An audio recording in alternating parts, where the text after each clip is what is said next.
Hi class, this is chapter 5, week 4. Let's start.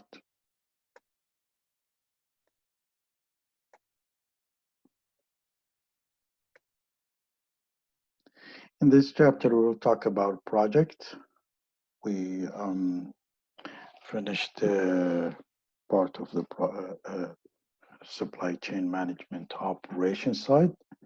We'll go back again later on, but now we're going to focus on project and project management. So in this chapter, um, basically we will be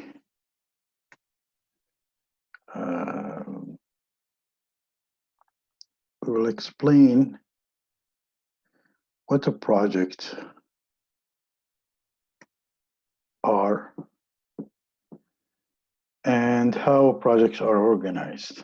We're also going to evaluate the project using earned value management. We will analyze a project using the network planning models, and we're probably going to give some examples of it. And we're going to also talk about IT project management also. So project management, what is a project?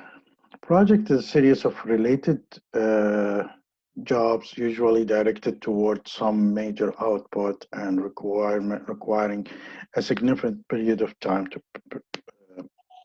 perform. And when you do a group assignment, this is a project. When you do an individual assignment, this project, which is made of, takes time and takes a different stages of activities. What is a project management? A project management is usually planning, directing, controlling resources. And the resources could be a people, equipment, and material. In order to meet the technical, the cost, and the time constraint of a project. So any project is made of three things: technical, cost, and time. So the three things is things that delivers, and the cost and the timing. And why the project management is important? And project management is highly important for many reasons, but the most important reason is at the highest level of an organization. Management often involved in juggling a portfolio of projects. So there is so many projects going on, or there is a limited resources. So the management usually have a interest of juggling these portfolios management. So what type of projects are there in general?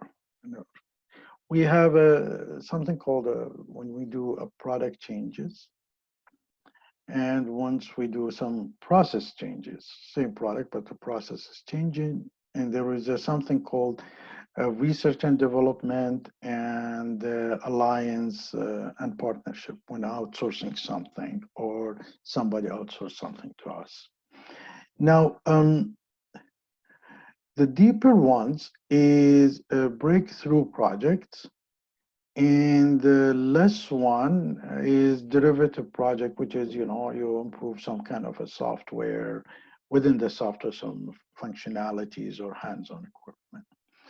Now, a new product in the product management and a process change, a new process, definitely. A new core of technology when you're using some kind of a mobile application before you just used, an ERP or desktop application, and outsourcing a major activities. And then as you said, the platform project is additional product families. You want to add one more or process and a graphic upgrade. Probably you add a new machine, and then research and development, you do an upgrade, which is we said as a mobile applications for service or something, a new software as you want to add, or select a new partner because you're the alliance or partner, which is a select a career or outsource or something like that.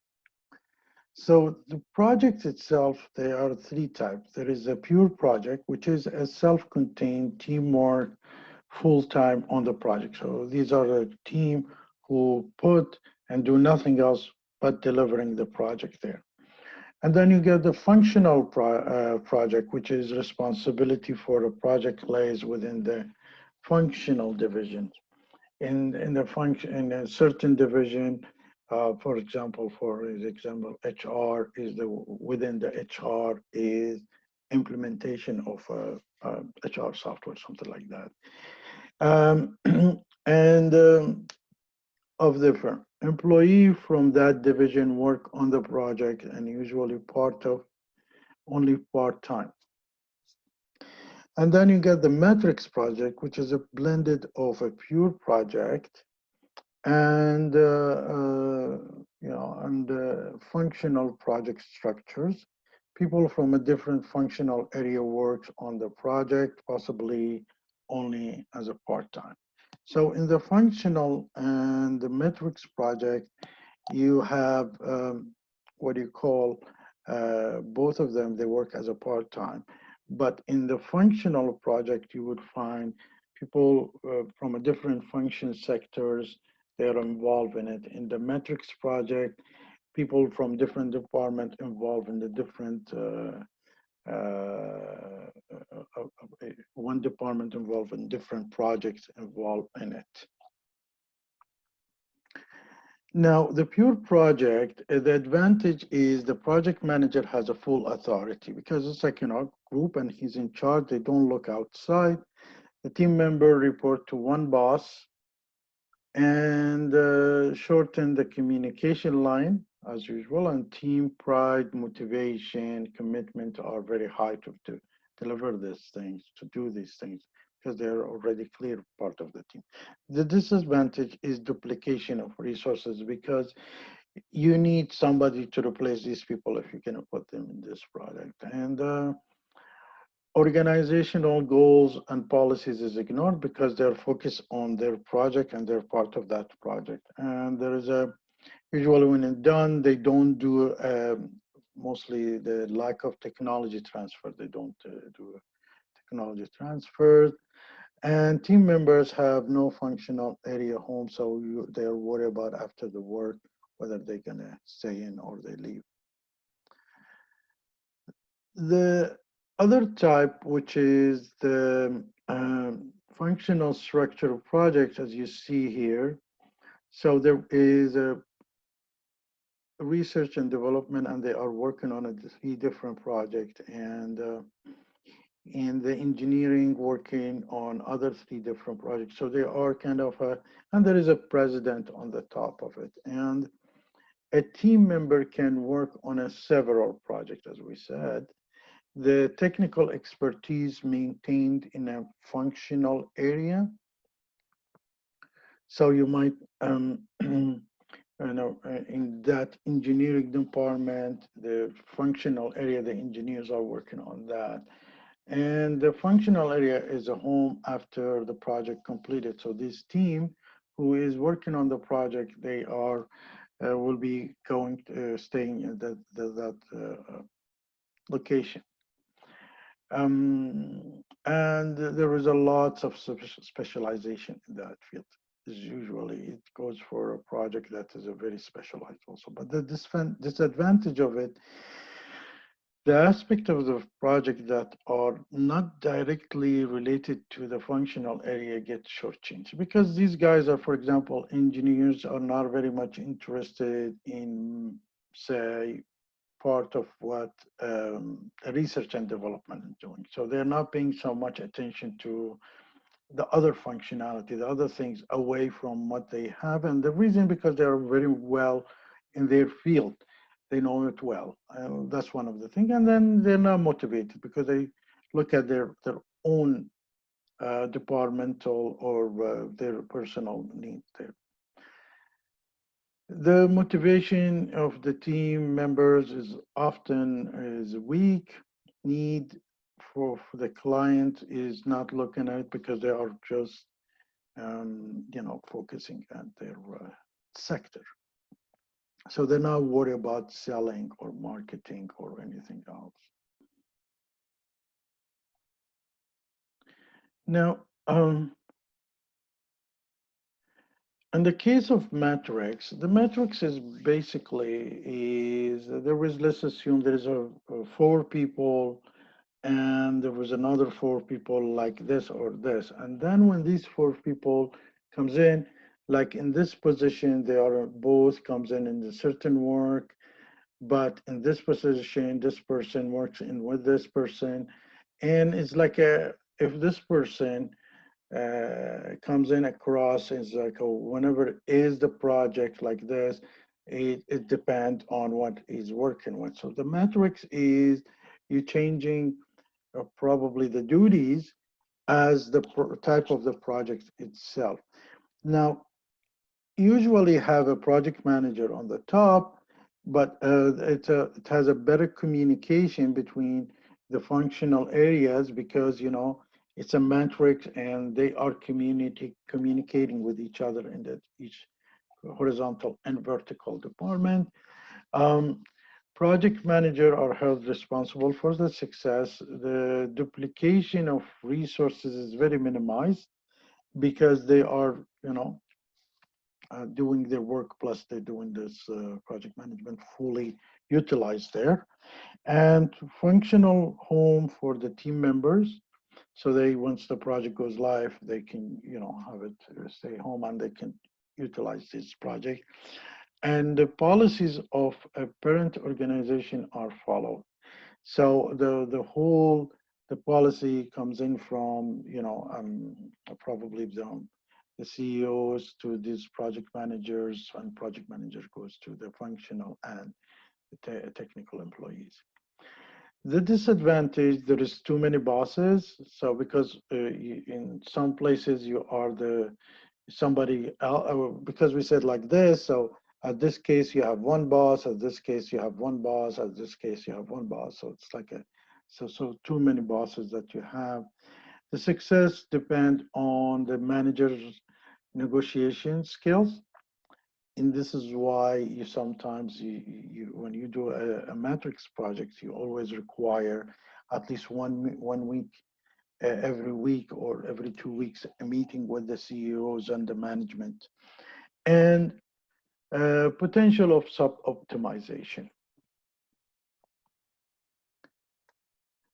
Now, organizing a project task is basically we have what you call SOW, which is a project start as a statement of work. So statement of work means SOW. It's a written description of the objective to be achieved, plus a brief statement of work to be done, and propose a schedule accordingly, which is a pre-proposed schedule. So the task is a further subdivision of the project. So when you have a project, you divide it to a task and then subtask and activities. And usually is no longer a task, no longer than several months, and performed by a single group or organization. So that you divide, you put the timing and you say this department will do this part or this part of the department will do this part. And work package, which is smaller than the task, and is a group of activity combined to be assignable to a single organizational unit. So we get the task, subtask, work package, and then it's assigned for certain, single organization unit.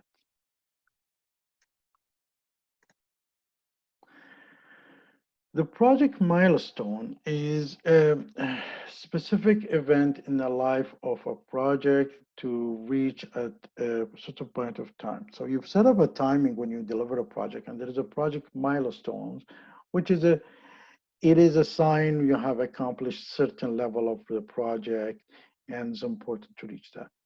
And then there is what you call a work breakdown structure, or WC, WS.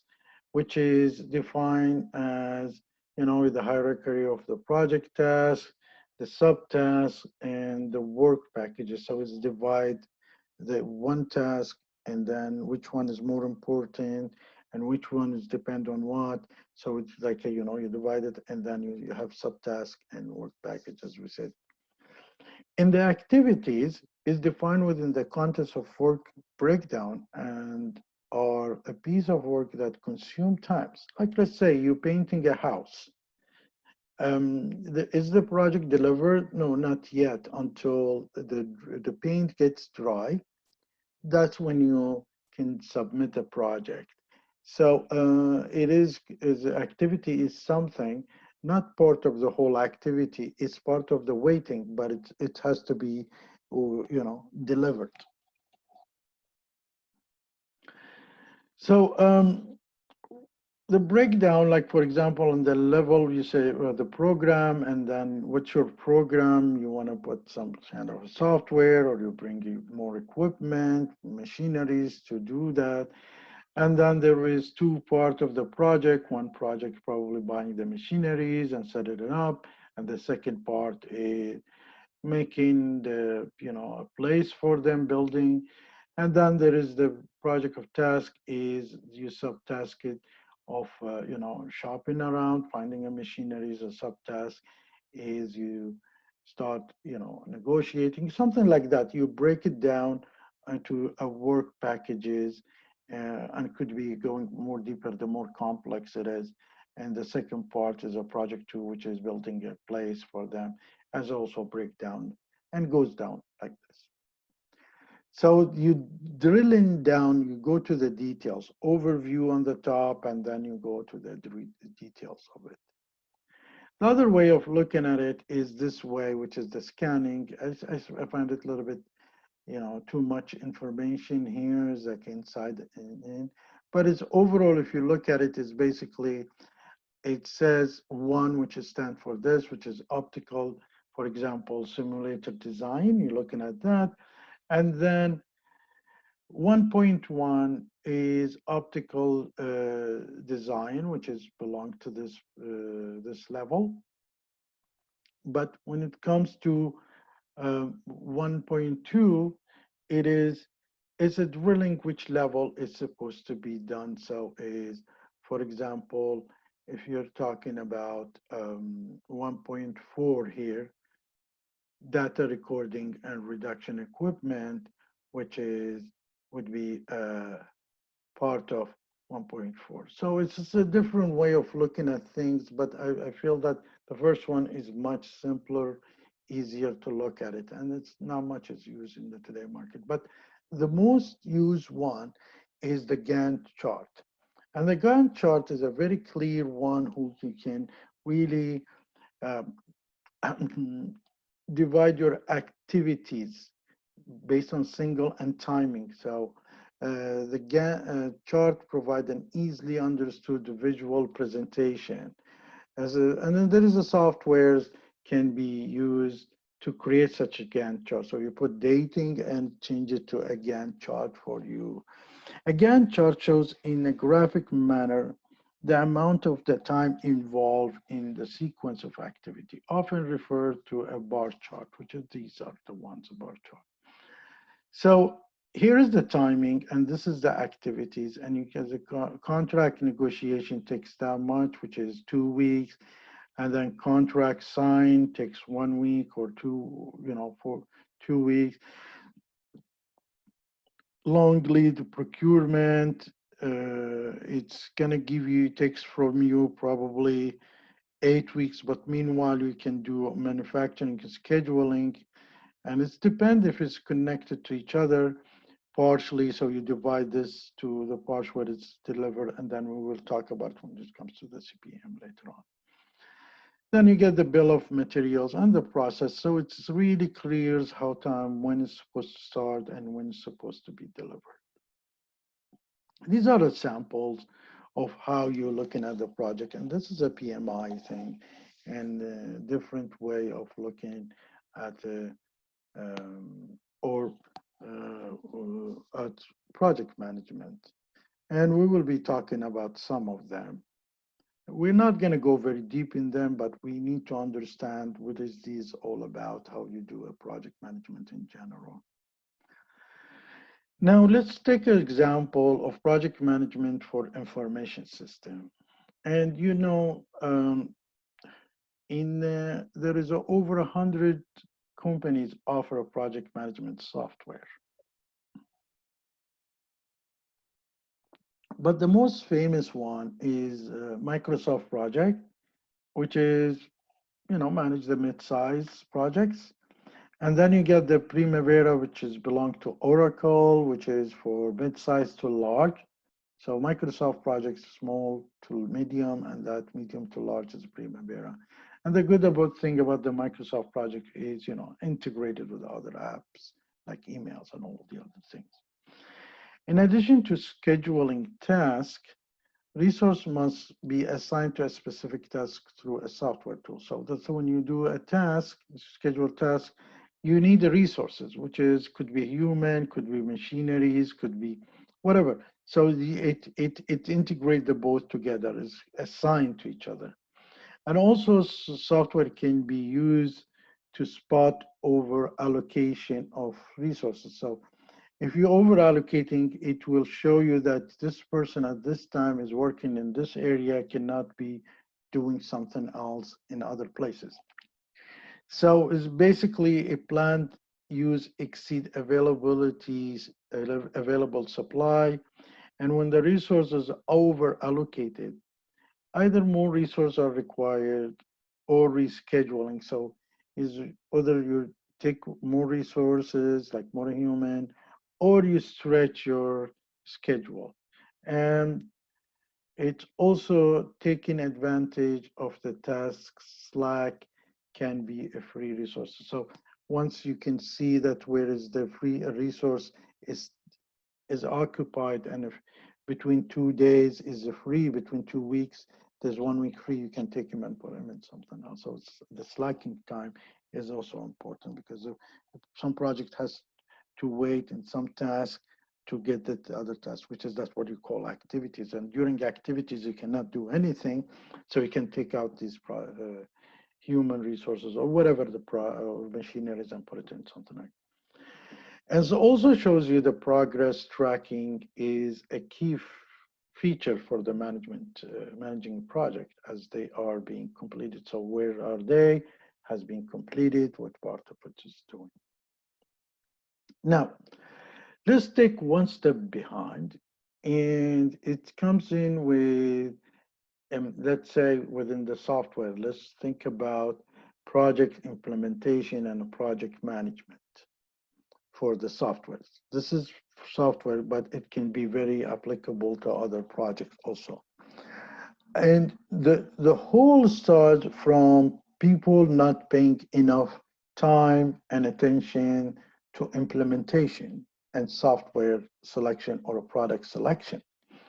And it's funny thing, 60% within the software industries, could be more in other industries or less, 60% they would run to problems, 30% would not select the same solution. And the reason because they have utilized somebody else knowledge that he probably outsider, that he has some bias, or a salesperson who's trying to sell you the equipment or certain thing. And 20% is fail, and this is a lot, which is especially in IT, the 20% fails that the highest in probably other project management selection.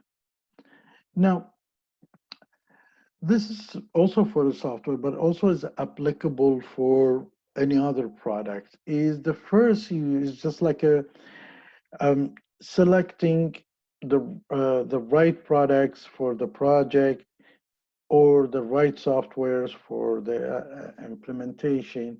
It's like a hierarchies, but it's like a pyramid. So you need to go with the basic, start building the basic properly, all right?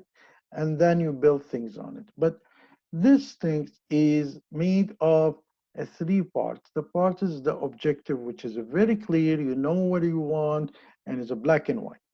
Then you get the subjectives, and then you get the perspective, the whole view. And it start with the objective, which is here is like a functionalities and technology comes in the very objective side. And then you go with market data, the marketing information, and your RFP reviews, which is becomes semi-objective, subjective, but is still in the field of subjective. And then you got probably scripted scenario and easy to use, because the reason is sometimes the scripted scenario is very limited, and also scripted scenario means you have you bring the people who is technical from the supplier side and the sales people and whomever there, and you give them certain questions scripted, and they have to show you how it's done. And then you got as we said, number 6, which is a scripted scenario. Number 6, easy to use. And easy to use is a very subjective, because for me could be very easy and for you could be very difficult. For the next guy would be a mediocre, and some of them they don't. So they don't know how to use it. So that's is kind of a subjective. And then what comes in process fit. Because of process, we in some time, most of the time, we are very flexible in the process. And usually these company suppliers, they can fit lots of process, but also they have the best practice they collected from their previous histories working. So they also, if you have a choice between having your process fit their ways or their ways fitting your process. And then the last thing you look at it is the reference. Most of people, when they do select, they go with a reference first, which is, that doesn't make, that's a good, way of failing. Because whatever works for other factories and companies does not mean work for you.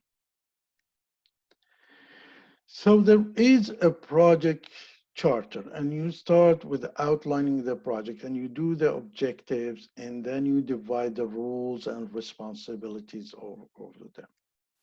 And then you set up a plan, which is, it's also a project management plan. And you divide the task, and then within the task, you want to do a subtask. And then, for example, in selecting cases, you can do a research.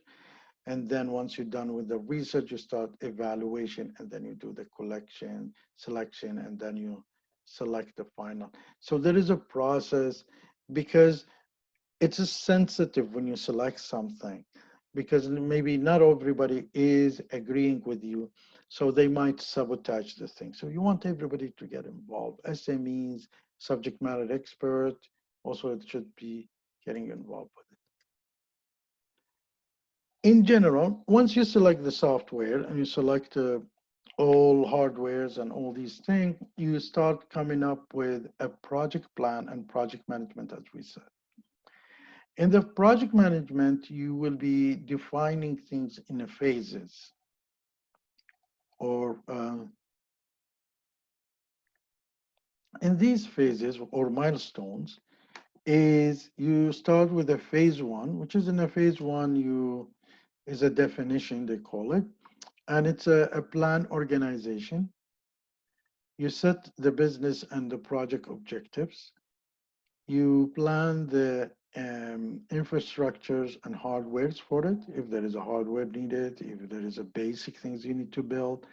And you're gathering a business requirement from SMEs, from the people who's going to work on it. You do a data consolidations, and data migration, identify there is a gap, finalize the business process, and do the customer review. Each one of them is a total work and detailed work. So a project manager has kind of his hand is full, And the output of that is scoping document, clearing what's the gap, and project plan. So you need to know when this project goes live, where is the gaps? Where are the things that is not meeting you before it goes live so you can narrow and close the gap. The second phase that you do is the pre-implementation, which is in the pre-implementation, basically you build the solution component and the solution moves to the development. You finalize, get ready plan, get approval, and you finalize training plan if there is a training which is needed. And the output of that phase two, the pre-implementation, is configuration document, information, how they can document, and UTA, or what do you call, acceptance uh, preparation, because you need the management also approve it and accept it. And the final PIP, which is the project implementation. Now, then you go to the phase, implementing phase, which is implementing customization, execution, get ready plan, executing, user acceptance test. Here you do finalizing user acceptance test cases. What's the cases here? And here you provide the cases for them.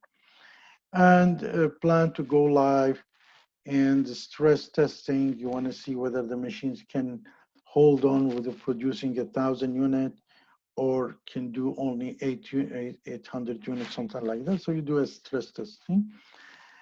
And then the output, it comes in with the implementation gap, user training, and executing of user acceptance tests.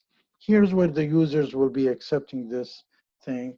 And then in the phase of operation, then you need to go live, plan for the post implementation. If there is, gaps you need to close, or, work more. And you do the data migration if it's necessary, if required, to confirm that there is a contingency plan, and you go live. Once you go live, there is a post implementation, which is here where you do complete the project. You want to close the project, which is sign off, and the sign off happens when the acceptance happens, and extensive support from from 1 to 2 months, because the users would have a hard time in the beginning to use it, but then when they get used to it, they start using it. And then you get the major objectives. If there is objectives, you try to solve them, analyze the result of audit, and make a future plan for further implementation, further adjustment,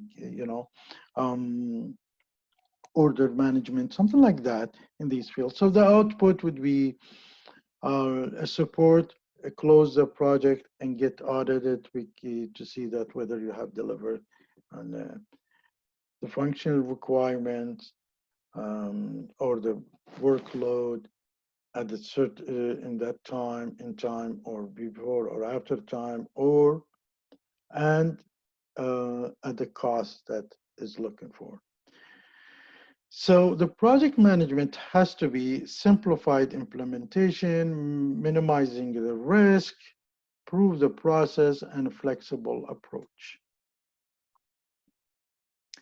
Now, there is, to do that, to evaluate these process, you don't wait until the end of the project going live and then you say whether they have delivered things on time with the budget and they delivered exactly that we required on it, which is you do it in while they're moving, so if they are really coming short or way ahead, or they're doing really well. And this is done through, could be earned value management, which is EMV.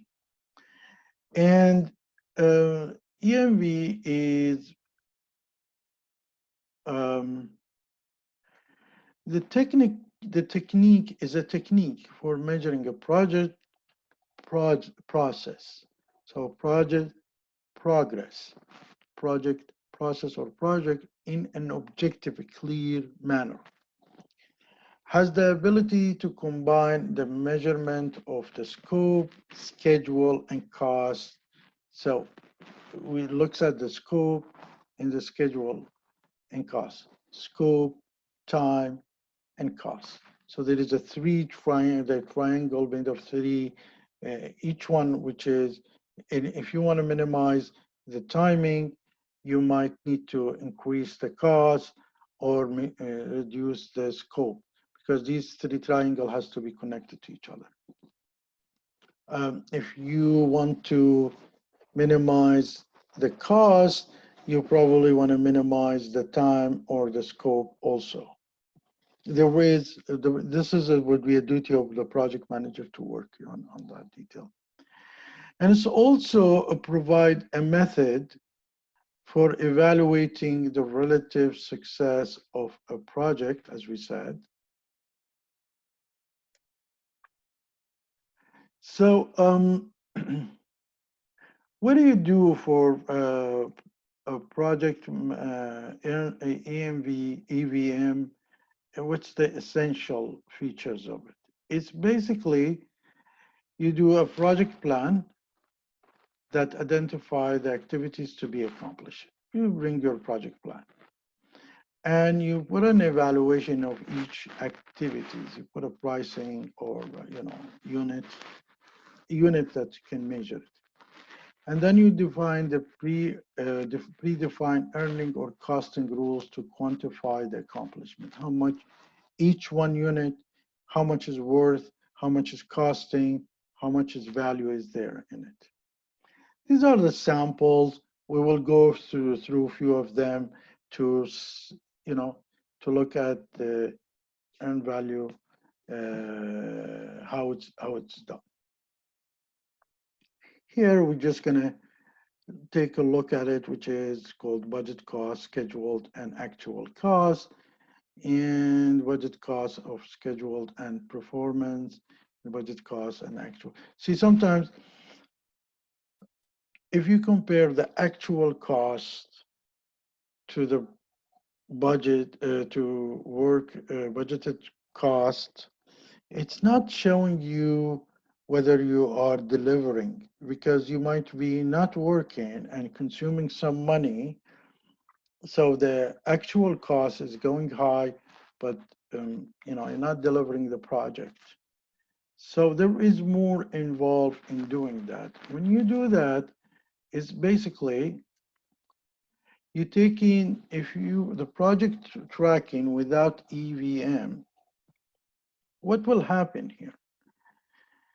We said that you do a simple comparison of just cost versus budget does not tell this whole story. For example, if you look at it here, and you have the BCWS, which stands for budget cost of work schedule, and then you have the actual accounting or the actual cost, which is you get it from the accounting department, and you just look at this and you say, wow, in the beginning, our actual cost is high, but at week 5, we managed to minimize actual cost.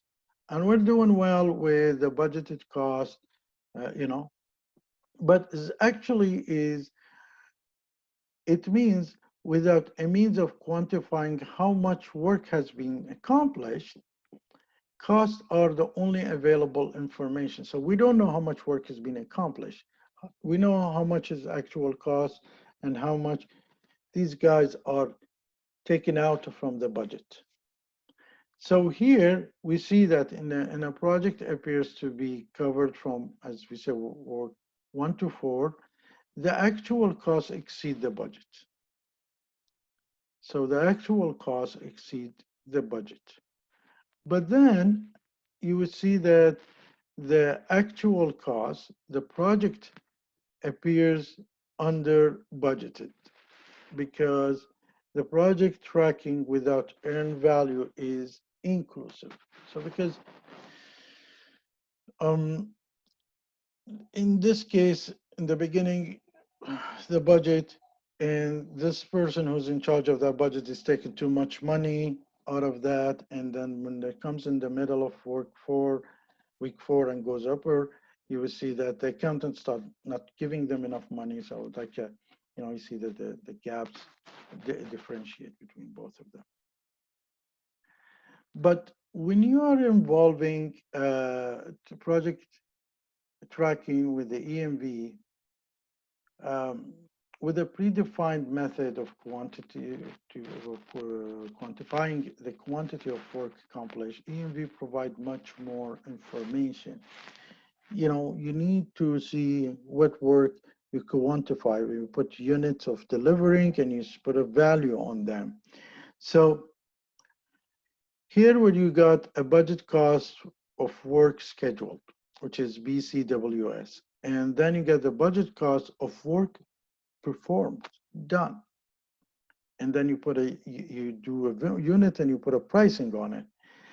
And then you see the EMV project confirmation out of the performance according to the schedule. So you look at here, and BCWS, which is the schedule one, stands there according to the plan. But then we see that the performed work is higher, but then it's going down. And this is why really uh, uh, the AC, the actual cost is going down, because the budget cost for work performed is not, done accordingly. For example, you bring a machine and the machine costs money and you work on it. Now, if you don't bring the machine, the cost doesn't shows. I mean, so your actual cost is down, but you still have the people who is sitting there doing nothing, which is they are consuming the budget. So the issue is at week 1 to 5 here, it shows the project is ahead of the schedule in a week. Okay, because you look at it and you see the points in it. But after 6 weeks, the project is falling behind the schedule, and then you need to dig in why this project is behind the schedule and what you can do with it about it. Now, with the predefined method of qualifying the quantity of work accomplished, EMV has much more information there. So you're not going to go only with the budgeted costs for schedules. You utilize this budget cost for work performed, and the work performed, which we said you need to divide it in unit, put money on that value on it. And here it's very clear that the project is showing that the project is under budget in the term of actual work performance. So the project is under budget. They are not giving enough budget to the project for the work. So people are putting more time, free time for their free time, or they trying to utilize a other utilities, other things that is not supposed to be used here. So this way, how you analyze the project, whether it's software, hardware, whatever, it doesn't matter. So project tracking all in one is a combined view, gives an overview of project performance in terms of the original plan. So you have an original plan, and then you will see work performing, whether is accordingly through using the budget itself, through using the dollar sign, and what's the actual cost. And it's justifiable now because this is the work plan and this is what is being delivered. And according to what's being delivered, the actual cost is in parallel. So if the management comes to you and says, you're behind in the schedule, you can tell them, well, my cost is lower, and my cost is lower. Now you need to find the reason why. The other way of looking at it is another example here is probably you have a multiple activities and not one activity, And there is a milestone or timing milestone. And then when you look at the milestone, you see the timing, you see where is the activity A, B, C, and they not be connected or connected to each other. And this is how you do the calculation. So activity A could be you're delivering everything at the X time.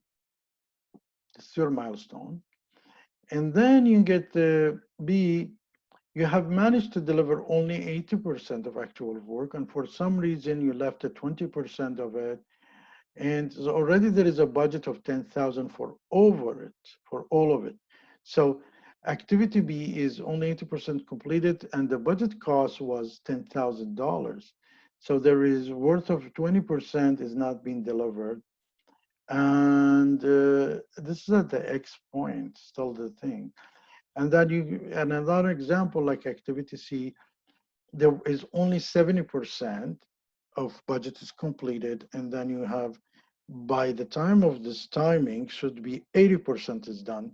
So you see there is only 70%. So there is a 10% is behind of your work, and there is a 20% expected. So you have 30% is not done at the X time, which is the 20% of it is not necessary now, but the 10% is you are behind. It shows where you are behind, how far. And there is activity D, which is you're supposed to start a little bit before the X time, which is the milestone time, and you have not started it. And that also can help you in the timing and the slacking time also, because if the activity D is not important, not crucial to other activities, you can wait and focus on other activities to finish activity C and B, for example. So the budgeted cost of work schedule is the budget when they set up is like we said 80,000, 10,000, and there is supposed to be 80% is finished, which is 16,000, but we have only 70%. And here we're supposed to finish 15%, which is nothing done, but we have spent $6,000 already. And you add them all, and this is a budgeted cost for work schedule. What is that? That's what's supposed to be spent for delivering that work. But the budgeted cost of the work performed, which is we said that in the activity you finished it and you are really doing a good job and you have managed to finish everything, which is worth of $18,000. In the activity B, you done 10% of it, 80% of it. Still, there is a 20%, but their budget is still there is $2,000. You can consume it if you did not consume it. And the activity C was we said you are at the 70 and supposed to be 80, but 70% you're supposed to be consumed and on not 80%. And that's a $14,000. And activity D, you did not start anything, so you should not be taking money, but you saw in the budgeted there is something like $6,000. So the budgeted cost of work performed is you add them together and you have $40,000. And the reason you do that, because you want to see the schedule variance. Where are you behind? So the BCWP minus the work scheduled costing is you already $10,000 in the hole. And you do the schedule performance index. So what's the percentage you're doing? And then which is called SPI. And then you have the cost variance, which is the CV, which is we showed it in the schedule where, where this goes, the BCWP, if it's higher than the cost or lower than the cost. But Also, the final thing that you're looking at, most important thing is the PI. And if the PI for performance indicator, if the PI is lower than 1, costs are higher than the plant. So your cost is way higher than your plan. But if it's equal, you get exactly the cost at any point is exactly matching the plan. And if it's the PI is higher, means the cost is lower than the plan. So if you're planning like 100,000, but the cost is 150,000, something like that.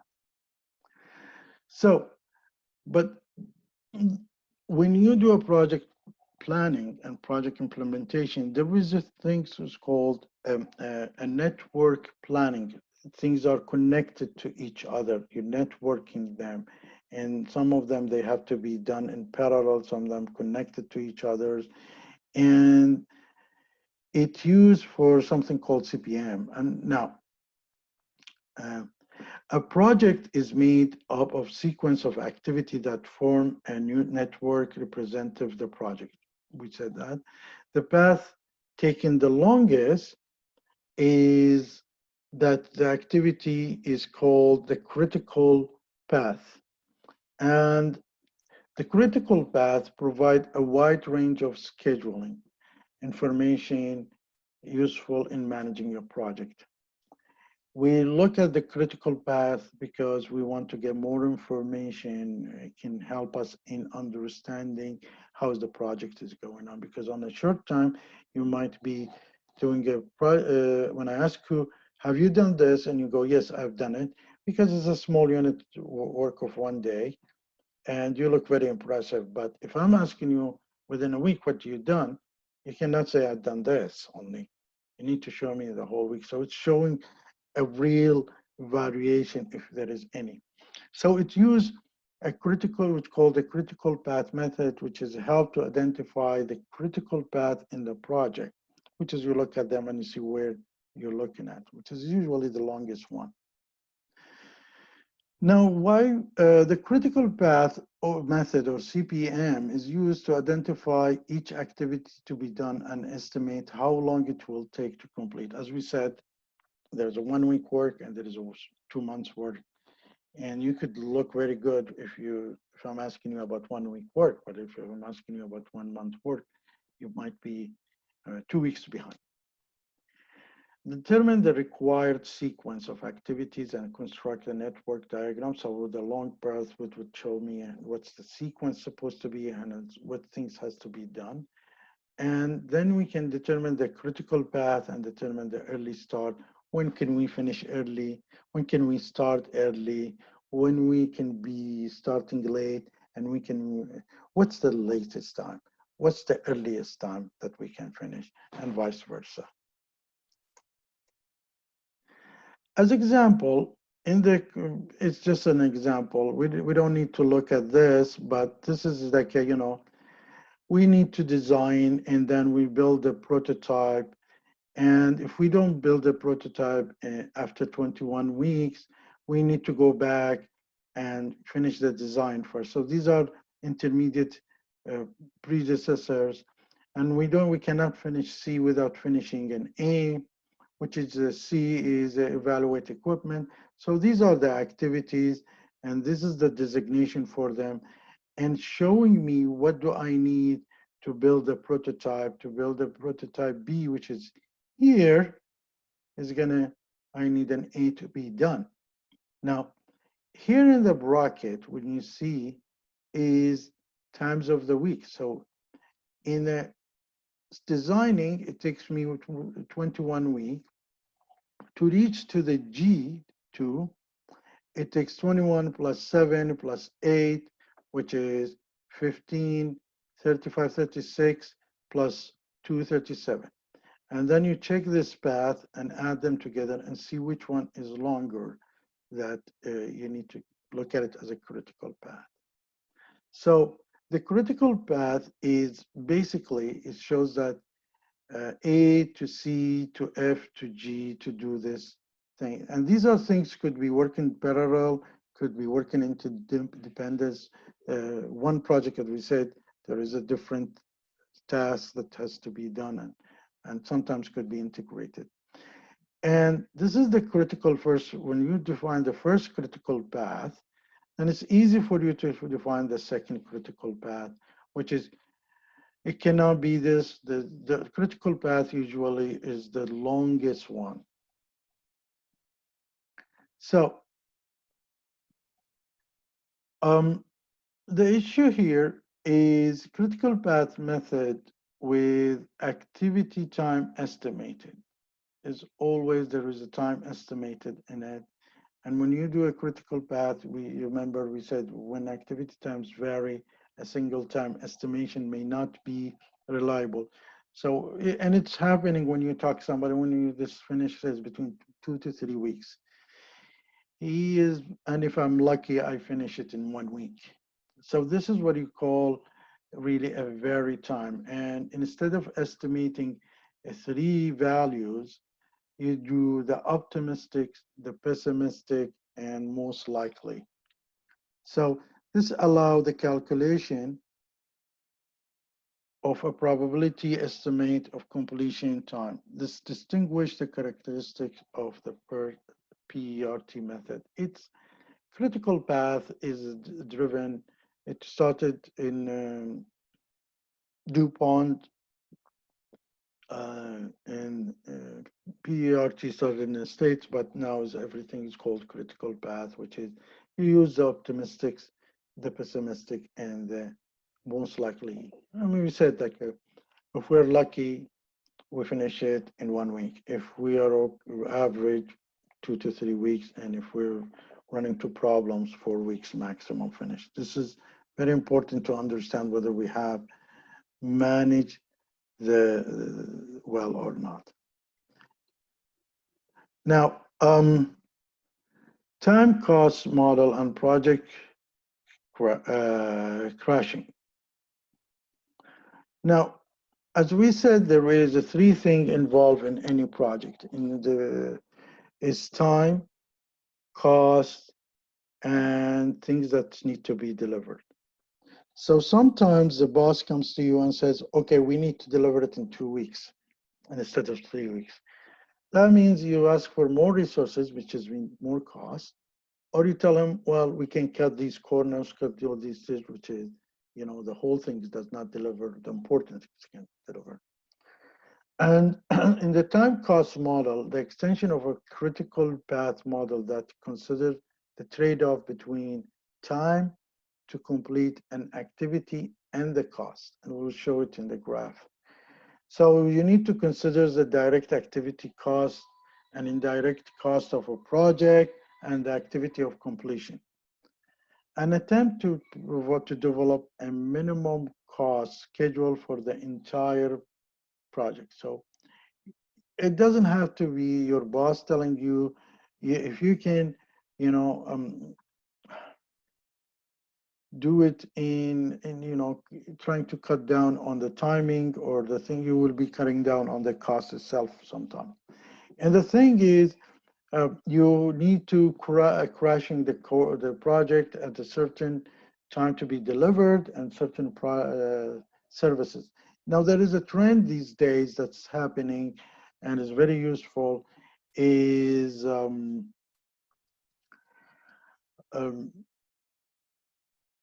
when you do a project implementation, you might want to first start something and have things as rolling, and then you add more functionalities, more requirement, but you have to put the project into a role.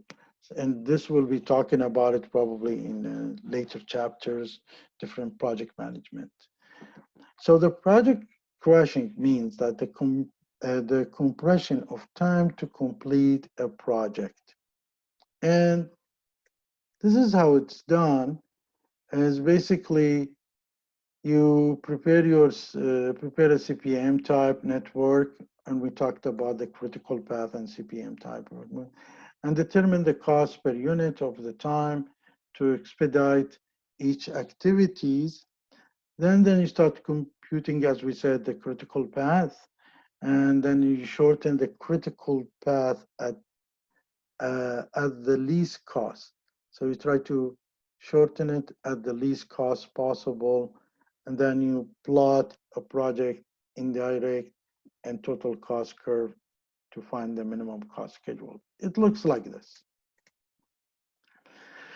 Basically, at the first thing, you have a normal cost, which is you can deliver activities, 6 activities at time 1 and time 2. So normal cost is the lowest expected activities cost. Then you have the normal time, which is the time associated with each normal cost. And then you have the crash time, which is the shortest possible activity time. And then you have the crash cost, which is the cost associated with the shortest. It's basically time versus money.